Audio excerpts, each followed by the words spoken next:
Ось звичайні польські пироги. У меню пироги русські.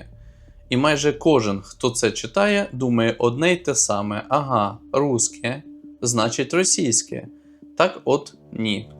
Не російське. І сьогодні ми розберемося, звідки взагалі взялася ця страва, чия вона, польська чи українська, і чому те саме слово русське за останні кілька років почало зникати з меню по всій Польщі.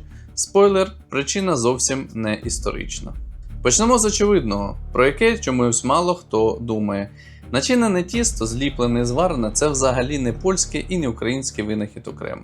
Равіолі в Італії, цяндзі в Китаї, пельмені в Росії. Весь цей мішок з тіста та начинкою існує в десятках кухонь світу. У Польщі є краса легенда. У 13 столітті святий Яцек Одровонж нібито побував у Києві, скуштував там страву і привіз рецепт додому, а потім ще й нагодував ним бідних під час голоду в Кракові.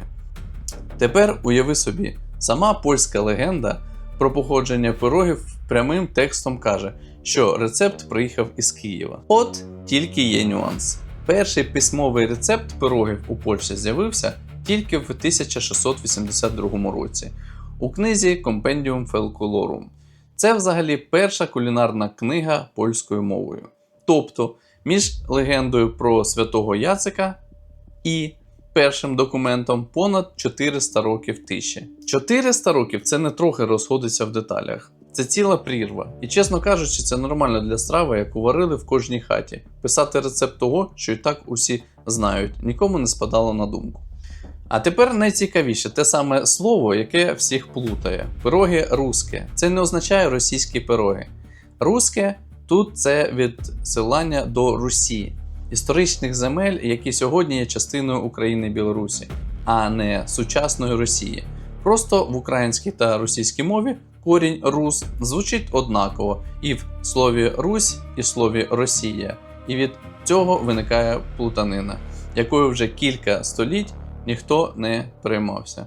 До 2022 року. З українського боку теж не все так однозначно, як здається. Вареники в Україні справді вважають стравою символічною, майже родинною поруч із борщем. Але офіційний статус нематеріальної культурної спадщини ЮНЕСКО у 2022 році отримав саме борщ, а не вареники. Тобто, навіть у середині українського контексту є своя ієрархія. Вареники важливі, але не єдиний головний символ. І ось тут почалось найцікавіше по-справжньому. Після повномасштабного вторгнення Росії частина закладів у Польщі почали прибирати слово «руське» з меню і писати замість нього українське.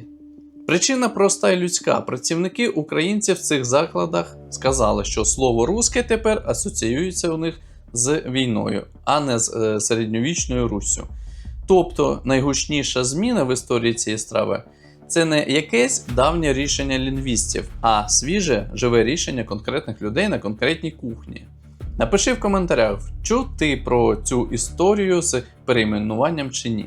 Отже, підсумок. Страва точно не виникла в одній країні. Родина начинених тіст існує по всій Європі й Азії.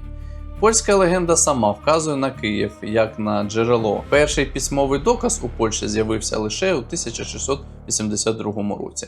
А слово «руське» ніколи не означало російське. І саме тому 2022 рік, а не якесь середньовіччя, став переломним моментом для назви. Тож це не битва, хто вкрав рецепт. Це історія про те, як одне неправильно зрозуміле слово пережило кілька століть, поки війна не змусила людей нарешті його поправити. Якщо тобі подобається, коли я перевіряю не рекламу, а документи, підтримай це відео, підпишись на канал і постав ось такий бомбезний лайк. А я пішов далі шукати і досліджувати цікаву інформацію, яка може справді здивувати. Будь на зв'язку, пока-пока.